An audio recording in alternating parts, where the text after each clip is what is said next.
Linux வந்து இப்படி நம்ம ரிமூவ் அண்ட் delete பண்ணணும்னு பார்க்க போகிறோம்.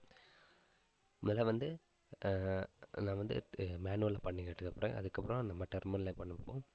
ஃபஸ்ட் மேனுவலாக நம்ம பண்ணதுக்கு நம்ம விண்டோஸ் பண்ண மாதிரி ஃபோல்டரை கிளிக் பண்ணிவிட்டு அதுக்கப்புறம் ரைட் கிளிக், இங்கே 2 ஆப்ஷன் இருக்குது, move to trash and delete. Move to ட்ராஷ்னால் இப்போ நம்ம விண்டோஸில் பண்ண மாதிரி ரீசைக்கிள் பண்ணுவோம். டெலிட் பண்ணோன்னா ஸ்ட்ரைட்டாகவே இதில் என்ன பண்ணோன்னா நம்ம மூவ் டு ட்ராஷ் போட்டோம்னா இந்த ஆப்ஷன் கிளிக் பண்ணோன்னா நேராகவே இந்த ஃபோல்டர் வந்து ட்ராஷில் போயிருக்கும். இது பின்னு. ஓகே, நம்ம விண்டோஸில் எப்படி நம்ம ரீசைக்கிள் பின்னு சொல்லுவோம் அதே மாதிரி தான் லினக்ஸில் நம்ம ட்ராஷ்னு சொல்லுவோம். ஒரு காட்டி தரேன். மூவ் டு ட்ராஷ், அதுக்கப்புறம் நான் ட்ராஷ் ஓப்பன் பண்ணேன்னா இங்கே இருக்க லினக்ஸுங்கிற அந்த ஃபோல்டர். ஸோ உங்களுக்கு இங்கே வச்சு இதை வந்து டெலிட் பண்ணலாம். அதனால் ரெஜிஸ்டர் பண்ணுவோம். நம்ம ரெஜிஸ்டர் பண்ணுவோம். அதுக்கப்புறம் ரெஜிஸ்டர் பண்ணோன்னா திருப்பி அது இங்கே வந்துருக்கு டெஸ்க்டாப்பில். அதுக்கப்புறம் டெலிட் பண்ண போகிறோம். டெலிட் பண்ணோன்னா அது பெர்மனெண்ட்டாக நம்ம சிஸ்டத்தில் டெலிட் ஆகும். இங்கே கேட்கும், are you sure wanted permanent delete Linux folder, if you delete a file it is permanently lost. Okay, delete கொடுக்க delete ஆகிருக்கு.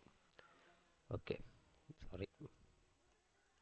இப்போது டெர்மினல் வைஸ் நம்ம டெர்மினல் யூஸ் பண்ணி நம்ம எப்படி ஒரு ஃபோல்டர் வந்து ரிமூவ் பண்ணுறோம் நம்ம பார்க்க. அதுக்கு யூஸ் பண்ண கமெண்ட் தான் RMDIR. ஓகே, RMDIRனா remove directory space file name.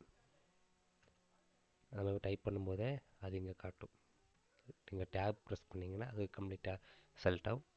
Enter. So இப்போ நம்ம ரிமூவ் தான் பண்ணியிருக்கோம். இப்போ ரிமூவ் பண்ண ஃபைலை டெலிட் ஆகிருக்கும்னு கேட்டிங்கன்னா கண்டிப்பாக அது டெர்மினல் நீங்கள் ரிமூவ் பண்ணாலும் அது ட்ராஷுக்குள்ளே தான் வரும். ட்ராஷ் சில டைம் வரும், வந்து இங்கே வரல. ஓகே, அது நீங்கள் ஒரு வாட்டி செக் பண்ணால் அது சில டைம் வந்து இங்கே நீங்கள் ரிமூவ் பண்ணிங்கன்னா அது ஆட்டோமேட்டிக்கலாக இதுக்குள்ளே வரும், ட்ராஷுக்குள்ளே. ஓகே, தேங்க்யூ ஃபார் வாட்சிங். மறக்காமல் சேனலை சப்ஸ்கிரைப் பண்ணுங்கள். இந்த வீடியோ நம்ம எப்படி வந்து ஒரு ஃபோல்டரை வந்து லினக்ஸில் ரிமூவ் பண்ணுறது நம்ம பார்த்துருக்கோம். இனி வர அடுத்து இருக்க கமெண்ட்ஸ் எல்லாமே வர வீடியோஸ் எல்லாமே பார்க்கலாம். தேங்க்யூ ஃபார் வாட்சிங். மறக்காமல் சப்ஸ்கிரைப் அண்ட் லைக் பண்ணுங்கள்.